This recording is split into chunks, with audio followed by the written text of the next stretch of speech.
الحمد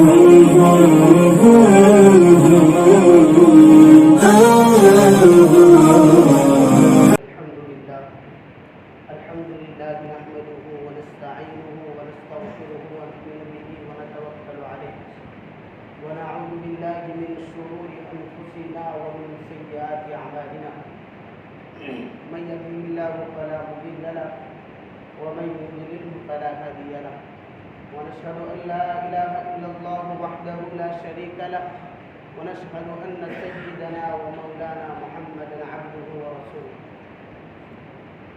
أما بعد فأعوذ بالله من الشيطان الرجيم بسم الله الرحمن الرحيم والذين جاهدوا فينا لنهدينهم سبلنا وقال تعالى كنتم خير أمة أخرجت للناس تأمرون بالمعروف وتنهون عن المنكر وتؤمنون بالله.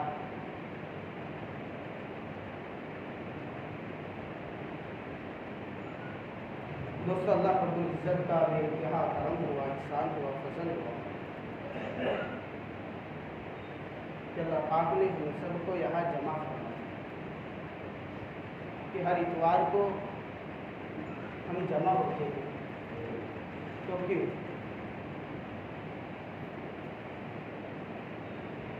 ایک تو یہ کہ دین کی بات کو سننے کے لیے، اور دوسرا یہ کہ ہمارے اندر نبی پاک صلی اللہ علیہ وسلم جیسی فکر اور اڑن پیدا ہو کہ جس فکر کو اللہ کے نبی پاک صلی اللہ علیہ وسلم لے کر آئے وہ فکر ہماری بن جائے، اور جس اڑن کو اللہ کے نبی پاک صلی اللہ علیہ وسلم لے کر آئے وہ اڑن ہمارے اندر پیدا ہو جائے، اور جس جذبے کو اللہ کے نبی پاک صلی اللہ علیہ وسلم لے کر آئے وہ جذبہ ہمارے اندر پیدا ہو جائے کہ دین کی بات اس لیے سننا تاکہ اس دین کی بات کو عمل میں لائیں. سب سے پہلے تو دین کی بات کو دھیان اور توجہ سے سننا، پہلا حق یہ، اور اس پر عمل کی نیت سے سننا، اور تیسرا یہ کہ دوسرے تک پہنچانے کی نیت سے سننا. یہ بات کس کی ہو رہی ہے؟ اللہ اس کے رسول، چاہے بیٹھنے والا کوئی بھی ہو، لیکن بات کس کی جا رہی ہے؟ اللہ اس کے رسول. ایک صحابی اللہ کے نبی پاک صلی اللہ علیہ وسلم کے پاس آئے اور کہنے لگے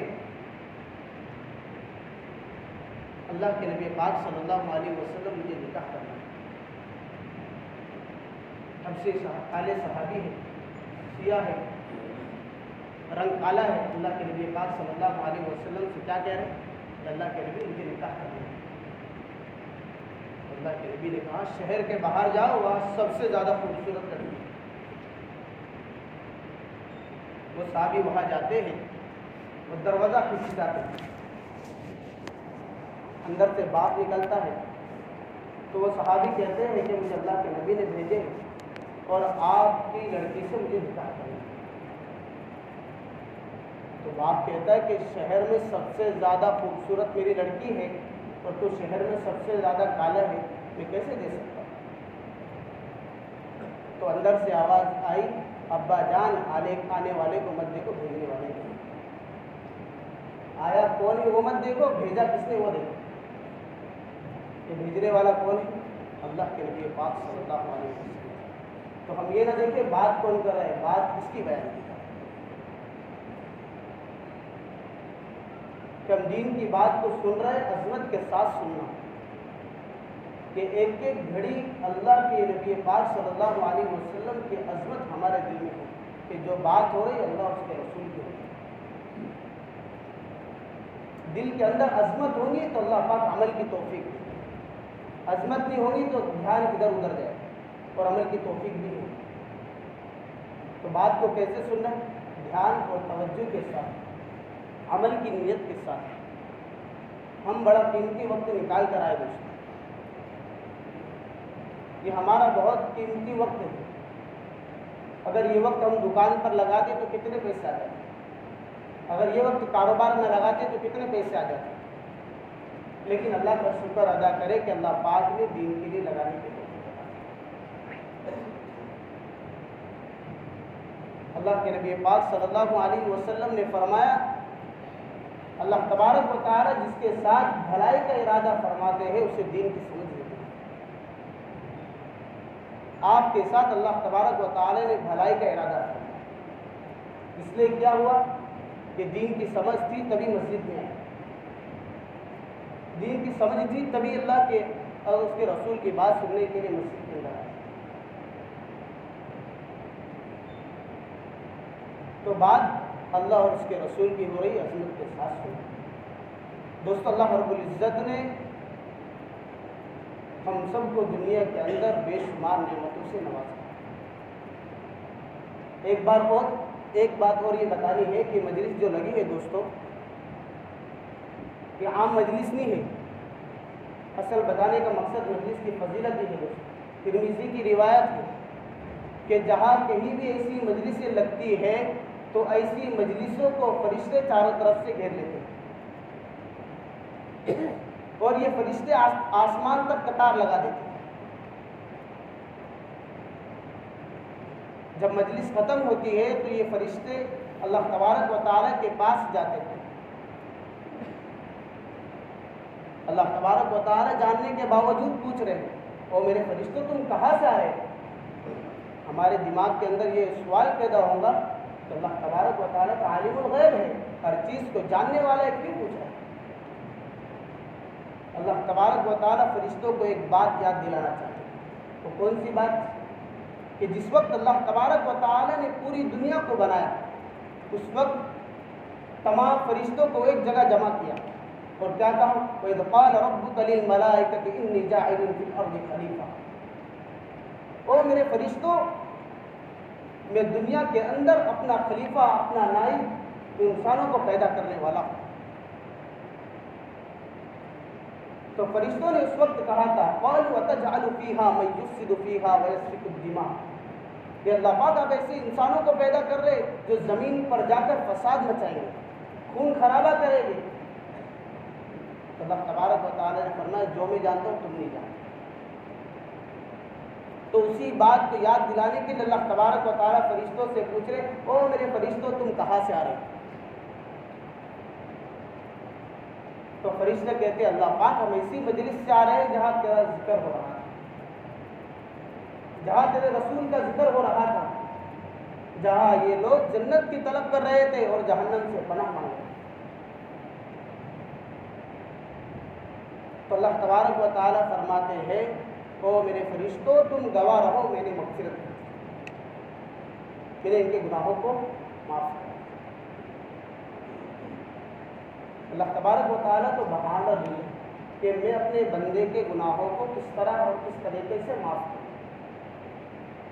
ایک فرشتہ کھڑا ہوتا ہے، اللہ پاک ایک آدمی تو صرف مجلس سے چلا گیا تھا، مجلس میں آیا اور چلا گیا، اللہ تبارک و تعالیٰ فرماتے تم گواہ رہو میں نے اس کی بھی مغفرت کی۔ اللہ تبارک و تعالیٰ تھوڑے سے عمل دیکھتا ہے کہ اس کا عمل ہے اللہ پاک اس کے گناہوں کو معاف کرے۔ ایک حدیث میں اللہ کے نبی پاک صلی اللہ علیہ وسلم نے فرمایا ایک شخص کے گھر کے سامنے ایک نہر ہے اور دن میں 5 مرتبہ اس میں غسل کرتا ہے۔ تو صحابہ سے پوچھا او میرے صحابہ بتاؤ اس کے بدن پر میل کچیل باقی رہے گا؟ صحابہ نے کہا اللہ کے نبی کوئی میل کچیل باقی نہیں رہے گا۔ تو اللہ کے نبی پاک صلی اللہ علیہ وسلم نے فرمایا اسی طرح 5 نمازوں کا حال ہے، جو 5 نمازیں پڑھتے اللہ پاک اس کے سارے گناہوں کو معاف کر دیتے ہیں۔ یہ عمل کیا اللہ پاک نے گناہوں کو معاف کر دیا۔ اللہ پاک بہانے ڈھونڈتا ہے کہ جو مجلس لگی ہے دوستو بہت قیمتی ہے کہ ہر انسان یہ چاہتا ہے کہ میرے گناہ معاف ہو جائیں۔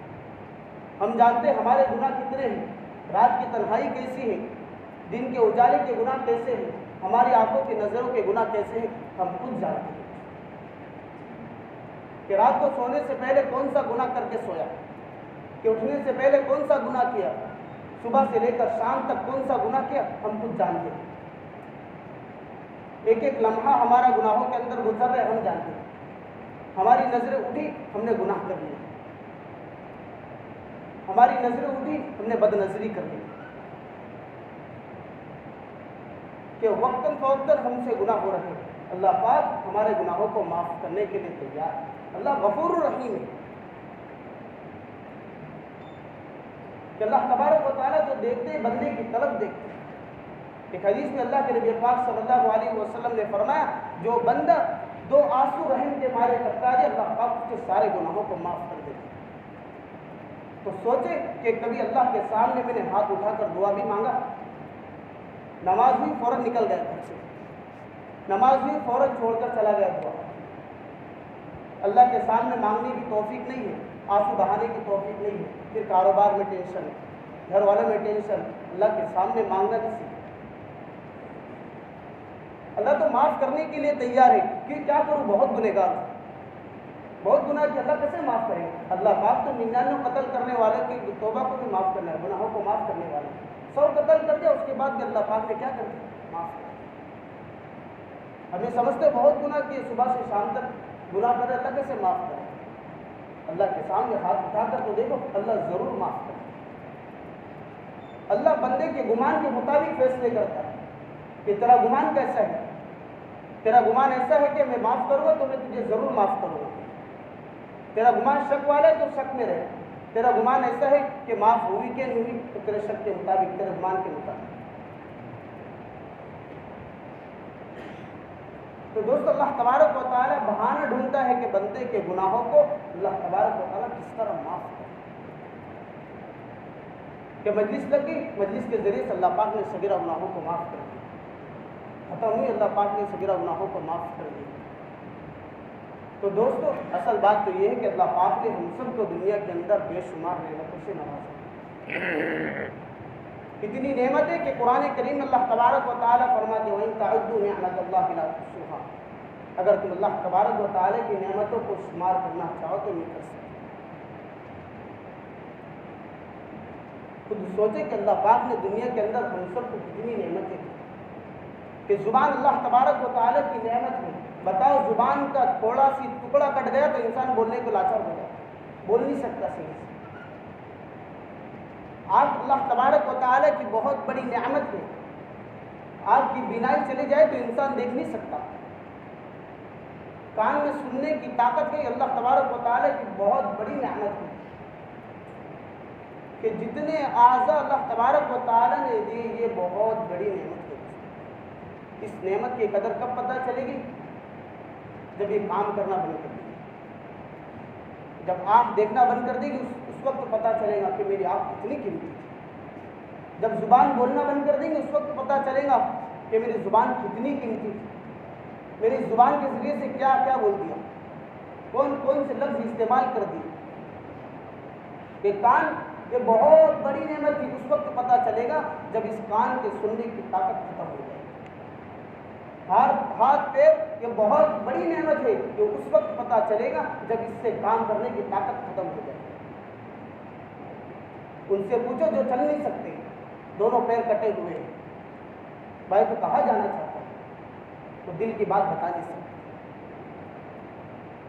جس کے پاس زبان نہیں ہے, بول نہیں سکتے, زبان میں بولنے کی طاقت نہیں, پوچھو اس سے کیا بولنا چاہتے ہیں. وہ اپنی زبان ہی بولنا چاہتا ہے لیکن آپ سمجھ نہیں پاؤ. تو دوستو اللہ پاک نے ہم سب کو دنیا کے اندر بہت ساری نعمتیں دی. بتاؤ ان نعمتوں کی شکر گزاری کرتے ہیں یا نہ شکر کرتے ہیں؟ کہ نعمتیں کیوں دی؟ یہ شکر گزاری کے لیے دی. ایک تو ہے کہ اللہ پاک نے نعمت اس لیے دی کہ اس کے ذریعے سے شکر گزاری کی.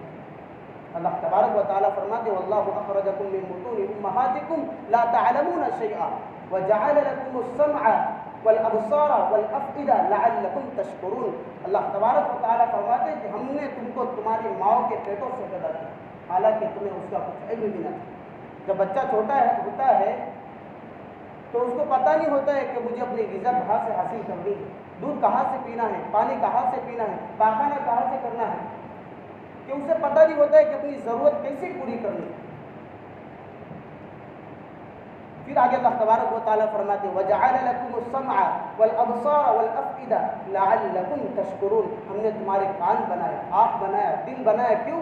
لَعَلَّكُمْ تَشْكُرُونَ, تاکہ تم شکر گزار بندے بن جاؤ. اس وقت اللہ تبارک و تعالیٰ کی شکر گزاری کی دوستوں کو کہ ان پیروں سے چل رہے اس وقت اللہ کا شکر ادا کرو کہ اللہ پاک تُو نے چلنے کی طاقت دی، ورنہ اگر اس میں طاقت نہیں ہوتی تو کسی چیئر پر بیٹھ کر جایا ہوتا۔ کہ اللہ پاک تُو نے بولنے کی طاقت دی، اگر بولنے کی طاقت نہیں ہوتی تو کسی زبانی کسی کے ذریعے سے وہ بولا جاتا۔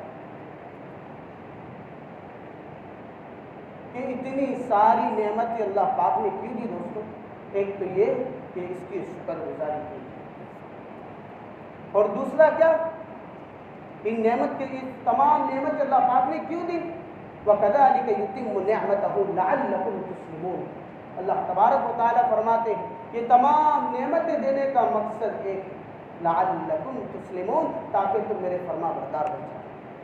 ایک تو شکر گزاری اور دوسرا اللہ کی فرما برداری، کہ ان پاؤں کے ذریعے سے مسجد میں آنا، ان پیروں کے ذریعے سے گناہ کی طرف نہیں جانا، ان آنکھوں کے ذریعے سے صحیح دیکھنا، غلط نہ دیکھنا، اس زبان کے ذریعے سے صحیح بولنا، غلط نہ بولنا، یہ تمام نعمتیں اللہ پاک نے اس لیے دی تاکہ ان نعمت کے ذریعے سے شکر گزاری کی جائے، ان نعمتوں کے ذریعے سے فرما برداری کی جائے۔ اب بتاؤ ان نعمتوں کو کتنا صحیح استعمال کر رہے یا غلط استعمال کر رہے؟ صبح سے لے کر شام تک ہمارا زبان کا بولنا صحیح ہے یا غلط؟ کاروبار میں کتنا جھوٹ استعمال کرتے ہیں اور کتنا صحیح؟ دکان میں کتنا صحیح استعمال کرتے ہیں غلط؟ کتنا جھوٹ استعمال کرتے ہیں؟ کوئی تجارت، کوئی لینے والا، سامان لینے والا آدمی آیا، اس سے جھوٹ بول دیا۔ کوئی بھائی آپس میں ملا، اس کی غیبت کر دیا، آپس میں ایک دوسرے کی چغل خوری کر رہے۔ کہ آج ہم کسی کے گناہ، کسی کی غیبت کرتے ہیں دوستوں، کہ آج ہماری مجلس دیکھیں، کوئی مجلس ہماری غیبتوں سے خالی نہیں ہے دوستوں۔ ہم اپنی تنہائی دیکھیں کہ ہماری غیبت، ہمارے جب دوست بیٹھتے، احباب بیٹھتے تو دوسرے کی باتیں کرنا شروع کرتے، کہ دو آدمی بیٹھے، تیسرا آدمی اس کے پاس بیٹھا غیبت کر رہا ہے۔ تو آج ہم کسی کی غیبت کر کر، کسی کی برائی کر کر اس کے گناہ کو اپنے اندر لیتے ہیں۔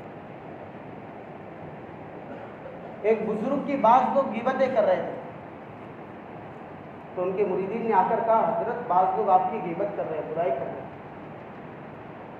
کہا وہ میرے محسن اور میرے دھوبی ہیں، آج وہ میری غیبت کر کر، میری برائی کر کر میرے گناہ کو اپنے اندر لیتے ہیں۔ آج ہم زبان کو دیکھیں کس طرح استعمال کر رہے ہیں۔ ہماری زبان صبح سے لے کر شام تک اللہ کا ذکر کرتی ہے، غیبتیں کرتی ہے۔ ہماری زبان کی قرآن کریم کی تلاوت کرتی ہے، لیکن لوگوں کے بارے میں باتیں کرتی ہے۔ اللہ کے نبی تو ہر وقت دعا مانگا کرتے تھے، اللہم انی اعوذ بک من شر لسانی، کہ اللہ زبان کی شر سے میری حفاظت کرے، کہ میری زبان غلط نہ بولے، جھوٹ نہ بولے، غیبت نہ کرے، کسی کو دھوکہ نہ دے، اس سے میری حفاظت کرو۔ اب کان سے کتنے کی غیبتیں سن رہے ہیں، کتنی کی برائیاں سن رہے ہیں۔ تین بیٹے ہیں، دو تو بول رہے ہیں، دو تو باتیں کر رہے ہیں، تیسرا بیٹھ کر سن رہا ہے۔ اللہ کے نبی نے فرمایا میں یستمع الشریک القائل، کہ سننے والا بھی غیبت میں شمار ہوگا، تو کیوں بیٹھ کے سن رہا ہے؟ تو یہ اللہ پاک کی نعمت ہے کہ اس کو کتنا صحیح استعمال کر رہے ہیں، غلط استعمال کر رہے ہیں۔ اللہ پاک نے ہاتھ دیے، ان ہاتھوں کو کتنا صحیح استعمال ہے، غلط استعمال کر رہے ہیں، کتنی ملاوٹ ان ہاتھوں سے کر رہے ہیں۔ تو دوستو اللہ پاک نے اتنی ساری نعمتیں دی کہ اسی لیے دی تاکہ ان نعمتوں کے ذریعے سے اللہ کی شکر گزاری کی جائے، ان نعمتوں کے ذریعے سے اللہ کی فرما برداری کی جائے۔ اس میں سے اللہ پاک نے ایک زندگی دے دی، زندگی ہم سب کو ملی ہے۔ اس زندگی اللہ تبارک و تعالیٰ کی بہت بڑی نعمت ہے کہ اس کا پتہ کب چلے گا؟ جب موت آئے، اس کو پتہ چلے گا کہ میری زندگی کا ایک ایک لمحہ، ایک ایک وقت، ایک ایک گھڑی کتنا قیمتی ہے۔ مرنے کے بعد ایک مرتبہ بھی سبحان اللہ نہیں کہہ سکتا، مرنے کے بعد ایک سجدہ نہیں کر سکتا۔ کیوں نہیں کر سکتا؟ جتنی زندگی تجھے ملی تھی اس میں تجھے عبادت کرنا، تو یہ زندگی اللہ تبارک و تعالیٰ کی طرف سے بہت بڑی نعمت ہے دوستوں. کتاب میں آتا ہے جس کی زندگی محمود اس کی موت بھی محمود. جس نے زندگی اچھی گزاری اس کی موت بھی اچھی آئی. جس کی زندگی مذموم اس کی موت بھی مذموم. جس نے زندگی ذلتوں کے ساتھ گزاری اس کی موت بھی ذلت کے ساتھ آئی. زندگی کے اندر ہم کیا کر رہے ہیں؟ کون سے احکام کو اللہ تبارک و تعالیٰ کے چھوڑ بیٹھے؟ کون سے طریقے کو اللہ کے نبی کے چھوڑ بیٹھے؟ پوری زندگی کے اندر اللہ کے نبی کے طریقے ہم کو پسند نہیں آتے. کسی نے اسٹائل جیسے بال رکھ لیے تو اس کے اسٹائل جیسے بال ہمیں پسند ہے. کسی نے فیشن جیسے کپڑے پہن لیے تو اس کے فیشن جیسے کپڑے. کیوں؟ اس کے دل کے اندر اللہ کے نبی کی عظمت نہیں ہے. اس کے دل کے اندر اللہ کے نبی کی محبت نہیں ہوتی. اللہ کے نبی کی محبت ہوتی, اللہ کے نبی کی عظمت ہوتی تو اللہ کے نبی کا لباس پہنتا, اللہ کے نبی کا طریقہ اختیار کرتا. داڑھی کٹانا آسان ہو گیا. کیوں؟ دل کے اندر اللہ کے نبی کی عظمت نہیں. شلوار کو ٹخنوں سے نیچے رکھنا آسان ہو گیا. کیوں؟ اللہ کے نبی کی عظمت نہیں. اللہ کے نبی نے فرمایا ما اسفل من الکعبین من الازار فی النار.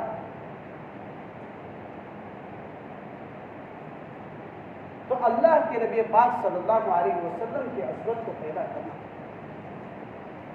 کہ زندگی کے اندر اللہ کے نبی پاک صلی اللہ علیہ وسلم کے طریقے کو لانا,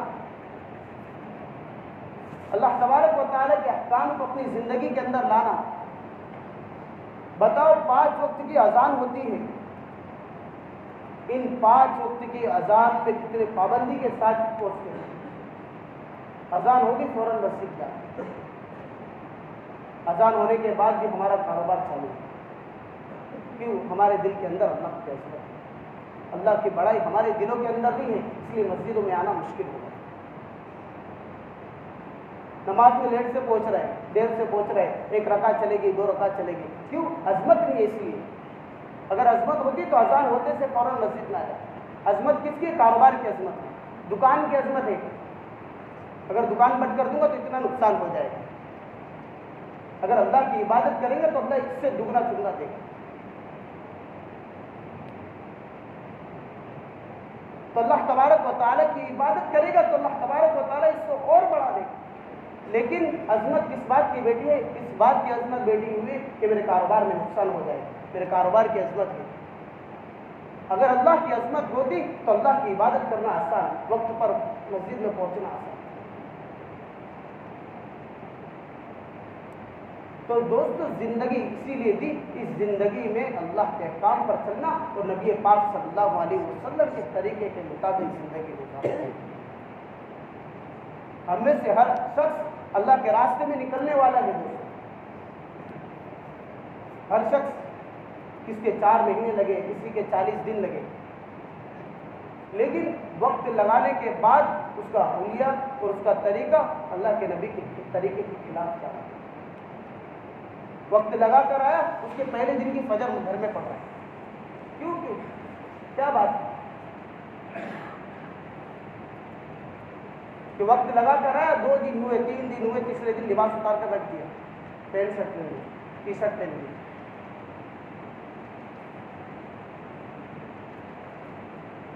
کہ ہمارے اوپر ایک نظر ہے دوستوں, کہ آپ اللہ کے راستے میں جا کر آئے, آپ کے اوپر ایک نظر ہے. آپ کا وقت لگا ہوا ہے, کسی کے 4 مہینے اتنی مرتبہ, کسی کے 40 دن اتنی مرتبہ, لیکن اشارہ کر رہے ہیں دیکھو اس کی طرح مت بنو. دوسرے آدمی اس کی طرف اشارہ کرے, اس کی طرح مت بنو. اللہ کے راستے میں جائے, ہماری زندگی ہم ایسی بنائیں کہ لوگ ہماری طرف اشارہ کر کر کہے. اپنے بیٹے کو کہے بیٹا اس کی طرح بن کر بتا دے. اس کو بلا کر کہا کہ میرے بیٹے کو بھی آپ جیسا بنا دو. ہماری زندگی کو ایسی بنانا دوستوں. اللہ کے راستے میں آیا ہی نہیں, وقت پورا نہیں ہوا, گھر تک پہنچا نہیں کہ نمازیں چھوٹ رہی ہیں. وہاں تو تہجد کا پابند تھا, تسبیحات کا پابند تھا, یہاں تو فرض چھوٹ رہے ہیں. کیا بات ہے کہ اصل تو کیا اپنے مقام پر رہ کر کہ محنت کرنا کہ ہماری زندگی میں کہ کوئی عمل چھوٹے نہ جس کی وجہ سے تبلیغ پر داغ لگے کہ تبلیغ والے ایسے ہیں، اللہ کے راستے میں نکلنے والے ایسے ہیں، ایسے مت ہمارے ذریعے سے کسی پر اور کسی کام پر داغ لگنا نہیں چاہیے۔ یہ بہت اونچا کام ہے دوستو، اس کے ذریعے سے اللہ تبارک و تعالی نے کتنوں کو ہدایت دی، کتنے شرابی کبابی اس کے ذریعے سے ہدایت پر آ گئے۔ فضیل بن عیاض کا واقعہ سنا ہوگا۔ فضیل بن عیاض ایک بہت بڑا ڈاکو، لیکن 3 صفتیں بہت اچھی ہیں۔ ایک تو یہ کہ جس سے بھی چوری کرتا ہے اس کا نام، اس کا ایڈریس، اس کا پتہ سب لکھ لیتا۔ کیا لکھ لیتا؟ ایک صفت بہت اچھی، چوری کیا، ایڈریس نام پتہ لکھ لیا۔ ارے بھائی ایک تو چوری کر رہا ہے، ایڈریس پتہ کیوں لکھ رہا ہے؟ گھر پہ بھی چوری کرنا ہے کیا؟ ایک صفت یہ تھی۔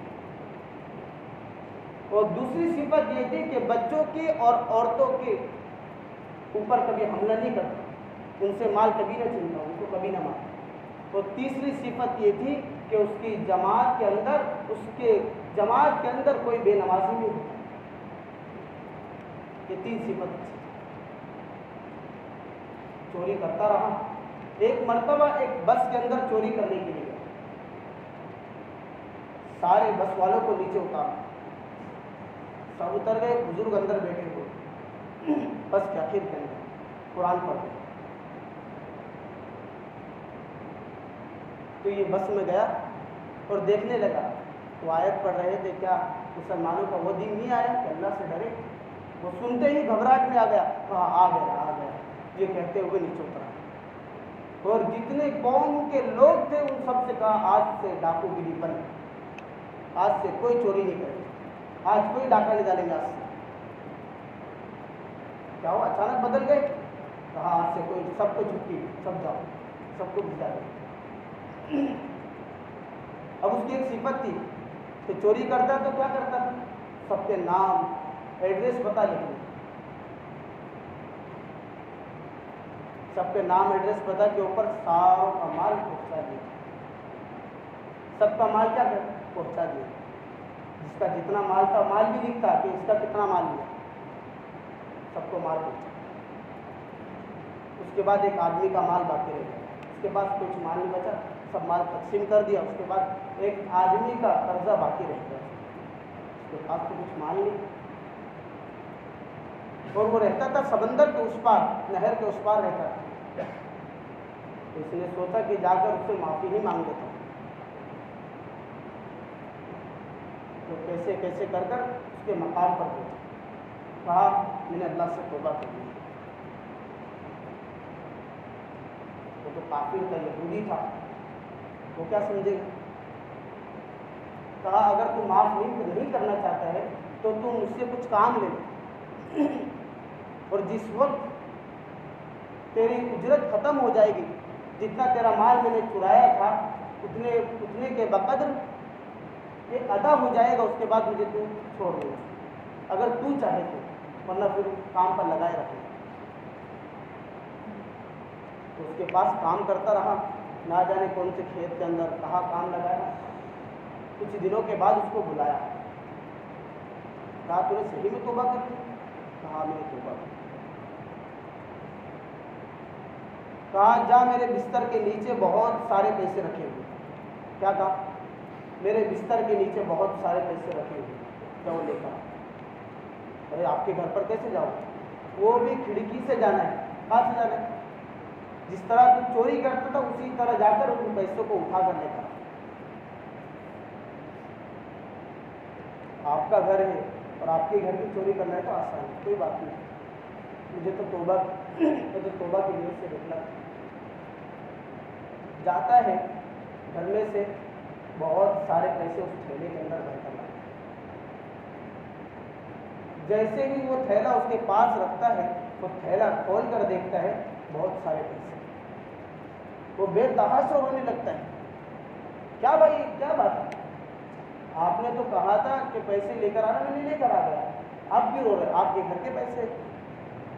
آپ خدا کی قسم، میں نے اس گاڑی کے نیچے، اس بیڈ کے نیچے پیسے نہیں رکھے تھے، پتھر رکھا ہے۔ میں نے یہ بات سن رکھی تھی کہ جو سچی اور پکی توبہ کرتا ہے اللہ پاک اس کا ہر کام آسان کر دیتا ہے۔ تو میں نے یہ آزمانے کے لیے تجھے بھیجا، کیا تو پیسے لاتا ہے پتھر لاتا ہے، تیری توبہ پکی ہے کچی؟ اس نے وہی توبہ کی تو مجھے کلمہ پڑھا۔ کہ دوستو اس کام کے ذریعے سے کہنا مقصود یہ ہے کہ اس کام کے ذریعے سے اللہ پاک نے لوگوں کو ہدایت دی کہ کام کیا ہے؟ قرآن کی روشنی میں، کہ لوگوں کو کیسی دعوت دینی کہ قرآن کی روشنی میں، قرآن کی روشنی کے اندر کیسی دعوت کہ قرآن سنتے سے اس کا دل بدل جائے، کہ اس کام کے ذریعے سے زندگیاں بدلتی ہے دوستو۔ کہ اللہ کے راستے میں نکلنے سے پہلے شراب کا عادی تھا، اللہ کے راستے میں نکلنے سے پہلے جوئے کا عادی تھا، اللہ کے راستے میں نکلنے سے پہلے گندی چیزوں کا عادی تھا، لیکن اللہ کے راستے میں نکلنے کے بعد اللہ کا ولی بن گیا۔ کبھی زندگی میں کبھی تہجد پڑھنے کی توفیق نہیں تھی، لیکن اللہ کے راستے میں نکلنے کے بعد تہجد گزار بن گیا، اللہ کی عبادت کرنے والا بن گیا، راتوں رات ایسا رو رہا ہے کہ اللہ تبارک و تعالیٰ کو رحم آتا ہے۔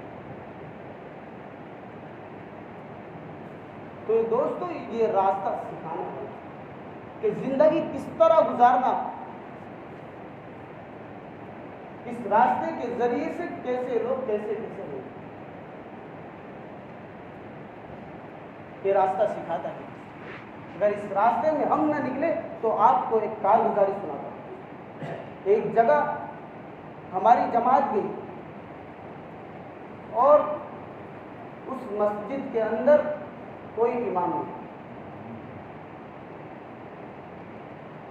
ہماری جماعت 10 بجے پہنچی، ظہر کا وقت ہوا، ہم ظہر کی نماز کو پڑھا نہیں سکتے تھے۔ ایک اسکول کا بڑا سر آیا، بہت بڑی اسکول کا ماسٹر تھا، سر تھا، کہا آپ ہی نماز پڑھا دو، آپ یہاں کے ہو، نماز پڑھانے کے لیے کھڑا ہو اور زور سے قرات کرنا، نماز ختم ہوئی، اس کے بعد کا نماز دوہرا لی۔ تو ان سے پوچھا کہ آپ نے قرآن زور سے کیوں پڑھا ظہر میں؟ کہا ہمارے یہاں جمعہ کے دن امام آ کر زور سے قرات کرتے ہیں، اس کے لیے ہم نے بھی زور سے قرات۔ یہ حالات ہو گئے۔ ایک جگہ گشت کرنے کے لیے گئے، ایک فیکٹری کے اندر 10 لوگ کھڑے ہیں، نوجوان بھی ہے، بوڑھے بھی ہیں۔ بات کرنے لگے ان سے پوچھا کلمہ پڑھ کر سناؤ۔ 2 لوگوں نے 3 لوگوں نے کلمہ پڑھ کر سنایا۔ پھر اس میں سے 1-2 نے اللہ کے نبی پاک صلی اللہ علیہ وسلم کا نام بتایا، باقی کسی کو کلمہ یاد نہیں، اللہ کے نبی کا نام ہے۔ کہ کس کی ذمہ داری ہے؟ اللہ پاک نے ہم کو دین کی سمجھ دی ہے تو اس کو صحیح استعمال کریں۔ اگر اس کام کے ذریعے سے ہم دنیا کمانا چاہیں گے تو برباد ہو جائیں گے، ظاہری اعتبار سے مالدار ہوتا دکھے گا ورنہ برباد ہو جائے گا۔ تو اس کام کی ذمہ داری ہم پر ہے دوستو، کہ حالات بڑے خراب ہے دوستو، امت کے حالات بڑے خراب ہیں، کہ کلمہ صحیح سے نہیں پڑھتا، اللہ کے نبی پاک صلی اللہ علیہ وسلم کا مبارک نام زبان پر نہیں، ان کی زندگیاں کیسی گزری۔ ایک صاحب ملے، کہا میں تو بہت عبادت گزار ہوں، اللہ کے راستے میں ملے، میں بہت عبادت گزار ہوں۔ تو ہم نے کہا کہ غسل کا طریقہ بتا دیجیے، چہرے سے تو عبادت گزار نہیں لگتے تھے، زبان سے عبادت گزار لگ رہے تھے۔ ہم نے کہا غسل کا طریقہ بتا دیں۔ کہا مجھے غسل کا طریقہ، مجھے غسل کا طریقہ نہیں آتا، عمر 60 سال 70 سال میں، بتاؤ ابھی تک غسل آپ نے کیسے کیا؟ ابھی تک تمہاری زندگی کیسی گزری؟ جب غسل نہیں ہوگا دوستو نماز نہیں ہوگی، نماز نہیں ہوگی تو ہماری زندگی کیسی گزر رہی ہے؟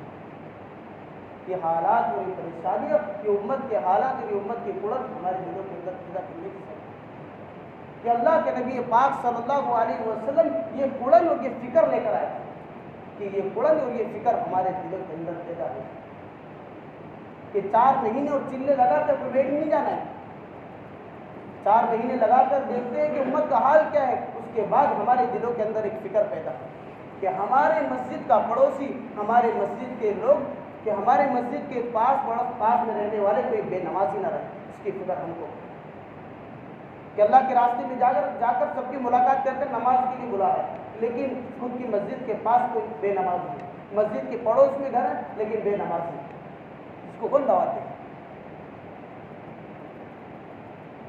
کہ امت کی فکر اور امت کی قرب دل کے اندر پیدا کرنے کی ضرورت ہے، اور اس کام کی عظمت کو دل کے اندر بٹھانے کی ضرورت ہے کہ کام کی عظمت ہمارے دلوں سے نکل گئی.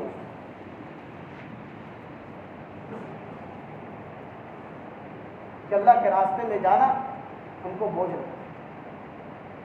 4 مہینے تو اس سے پتہ چلا کہ اللہ کے نبی پاک صلی اللہ علیہ وسلم کے کام کے عظمت ہمارے دلوں سے نکلی. جس کام کے لیے اللہ کے نبی پاک صلی اللہ علیہ وسلم نے اتنی قربانی دی، آج اس کام کی عظمت ہمارے دلوں میں نہیں. جس کام کے لیے اللہ کے نبی پاک صلی اللہ علیہ وسلم نے اپنے پیٹ پر 2 پتھر باندھے، آج اسی نبی کا امتی ان کے راستے میں نکلنے کے لیے تیار نہیں ہے. ابھی تھوڑی دیر کے بعد آپ سے تشکیل ہوگی، اس سے پتہ چل جائے گا کہ ہمارے دلوں کے اندر اللہ کے نبی کی عظمت کتنی ہے، اللہ کے نبی کے دین کی، اللہ کے نبی پاک صلی اللہ علیہ وسلم کے راستے کی عظمت کتنی ہے. پھر نام لکھانے کے لیے ارادہ نہیں کرنے کے لیے تیار نہیں. کیوں؟ عظمت ہی نہیں ہے دل کے اندر. اگر دل کے اندر عظمت ہوتی تو تیار ہو سب نام لکھو گے. نکالنے والی ذات اللہ کی. کہ صحابہ نے قربانی دی، صحابہ نے جان کو کھپا دیا، صحابہ نے جان کو ختم کر دیا. کیوں؟ شوق نہیں تھا، اس بات کا شوق تھا کہ اللہ کے رسول کا دین ہم تک کس طرح پہنچے. اس کی فکر تھی. آج وہ فکر اور یہ قرآن اللہ کے نبی پاک صلی اللہ علیہ وسلم کے ہمارے دلوں سے نکل گئی. اللہ کے نبی بے چین ہو رہے، امتی کر رہے کہ راتوں کو رو رہے، کھڑے ہو کر رو رہے. حضرت عائشہ پوچھ رہی ہے کیا بات ہے میرے امت؟ اللہ کے نبی پاک صلی اللہ علیہ وسلم کیا میری امت کا کیا ہو؟ تو اسی امت کو اللہ کے نبی پاک صلی اللہ علیہ وسلم نے ایک ذمہ داری دی. کنتم خیر امت اخرجت للناس تأمرون بالمعروف وتنہون عن المنکر. کہ تم بہترین امت. کہ کوئی باپ اپنے بیٹے سے کہتا ہے میرا بہت اچھا بیٹا ہے، کیوں ایسا کہہ رہا ہے؟ اس سے کام کروانا چاہتے ہیں، جا بیٹا پانی لے جا. اللہ تبارک و تعالیٰ فرماتے کہ تم میری بہترین امت ہو کہ تم اچھے کاموں کے لیے نکالے گئے، برے کاموں سے روکتی ہو، اچھے کاموں کا حکم کرتی ہو. ایک ذمہ داری اللہ تبارک و تعالیٰ کی طرف سے، اللہ کے نبی پاک صلی اللہ علیہ وسلم کی طرف سے ہم لوگوں پر ہے. اس ذمہ داری کو سمجھنا کہ گھر میں بچے کو کھلانا، عورتوں کو کھلانا، بیویوں کو کھلانا، بیوی کو کھلانا ہم ذمہ داری سمجھتے ہیں، ضرورت سمجھتے ہیں. ضرورت نہیں سمجھی تو کس کو نہیں سمجھی؟ اس دین کے کام کو نہیں سمجھی. اگر اس کو ضرورت سمجھتا تو اپنا وقت فارغ کر کر اللہ کے راستے میں نکلتا. اگر اس کو مقصد سمجھتا کہ میرا آخرت مقصد ہے تو اپنے ہر وقت کو فارغ کر کے اللہ کے راستے میں نکلتا. تو اس کے لیے ہم اپنے دل کے اندر اللہ اور اس کے رسول کی عظمت کو باقی رکھتے ہوئے اللہ کے راستے میں نام لکھائیں. ہمت کرے، ارادہ کرے، نکالنے والی ذات ایک واحد اللہ کی. مقامی کام کے اعتبار سے بھی جو ہماری محنت ہے، اس محنت کے اندر بھی ساتھ دینا ہے. یہ اعمال نبوت ہے.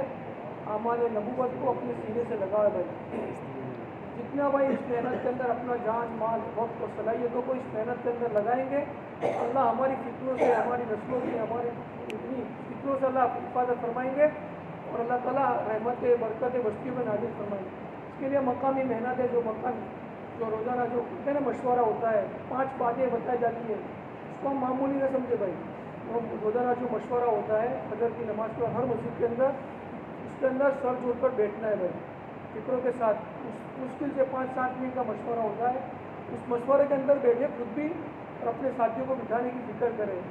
پوری دنیا میں جتنی خیر پھیلے گی اس خیر کے اندر اللہ ہمارا حصہ عطا فرمائیں گے. آج ہمیں سیدھا سادہ ناکام لگ رہا ہے لیکن اس کے ساتھی کے دھوکے میں نہ پڑے بھائی. جب یہ آنکھیں بند ہوگی حقیقی آنکھیں کھلے گی اس وقت تو پتہ چلے گا اس محنت پر اس کام پر اللہ نے کیا دیا ہے. اس وقت کا افسوس کرنا کوئی کام کا نہیں لیکن اس محنت آنکھیں کھلی ہے سانس باقی اس کی قیمت کو اس کی قدر کو کر لے بھائی. تو ساتھی بیٹھنے کی فکر کریں گے ساتھی. اور مسجد کی تعلیم ہوتی ہے دیکھو ہر عیسیٰ کی نماز کے بعد کی اس تعلیم والے عمل کے اندر بیٹھنے کی فکر کریں. مشکل سے 10 منٹ کا وقت ہوتا ہے تعلیم کا. اس تعلیم والے عمل کے اندر ہم خود بھی بیٹھے جیسے مولانا نے بتایا نا یہ مجلس ہے اللہ کی نگاہ میں کتنی قیمتی ہوتی ہے کہ اس مجلس کے ختم کے ہونے پر اللہ کی طرف سے مغفرت کا اعلان ہوتا ہے اور مزید اللہ تعالیٰ گناہوں کو نیکیوں میں تبدیل فرما دے. یہ ایسی حالانکہ مشکل سے 10 منٹ لگتی ہے تعلیم. اس تعلیم والے عمل کے اندر ہم خود بھی بیٹھے اور دوسرے ساتھیوں کو بٹھانے کی فکر کریں. یہی تعلیم کو ہمارے گھروں میں زندہ کرے بھائی. فضائل اعمال کی تعلیم اپنے گھروں میں بھی زندہ کرے. ہاں گھر کے اندر سے جو بھی خرافت ہے بھائی اس عبادت ہے اس عبادت کو ختم ہوگی اور ہمارے دوستوں گھروں میں رحمت برکت نازل ہوگی. اور تیسرا کام یہ ہے کہ ہفتے کا گشت ہے بھائی جو ہماری مسجد کا جو گشت ہے مشورے طے ہوا ہے اس گشت والے عمل کے اندر بھی پابندی کے ساتھ 2 نمازوں کے درمیان کا وقت فارغ کرنے والے بنے. اور دوسرا گشت جو مشورے میں طے ہوتا ہے اس کے اندر بھی ہم جانے والے بنے. ماہانہ 3 دن ہے بھائی. یہ عمل ہے یہ عملوں کو پابندی کے ساتھ کرتے رہیں گے اللہ تعالیٰ ہمیں اس کے راستے میں مزید چلنے کے لیے 4 مہینے کے بیرون کے لیے اللہ پاک قبول کریں. تو کریں گے ساتھی اللہ پاک کہنے سے زیادہ عمل کرنے کی توفیق نصیب کرے. اللهم لا تردني الى اهلي.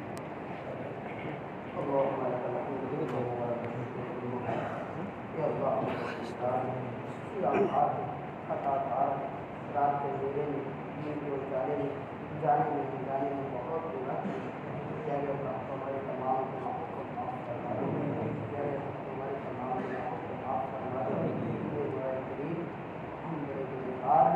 ہم گنہگاروں سے اتنا اونچا کام لے رہا مولا کریم اگر ہمارے گناہ کسی کے سامنے ظاہر ہو جائے مولا کوئی ہم سے بات کرنے کے لیے تیار نہ ہو. مولا تمہیں اتنے اونچے کام کے لیے ہم سب کو قبول فرمائے. مولا موت تک اس کام میں جینے کی توفیق عطا فرما. موت تک اس کام میں لگنے کی توفیق عطا فرما. اس کام کی بصیرت حکمت اور استقامت عطا فرما. مولا کریم اس کی کوتاہیوں سے اس کی کوتاہیوں سے یا اس کی غلطیوں سے ہم سب کی حفاظت فرما. مولا کریم جو دعا آپ صلی اللہ علیہ وسلم نے خیر کی مانگی ان خیر کی دعا میں ہم سب کا حصہ عطا فرما. جن شرور سے پناہ مانگی ان شرور سے ہم سب کی پناہ عطا فرما. سبحان ربک رب العزة عما یصفون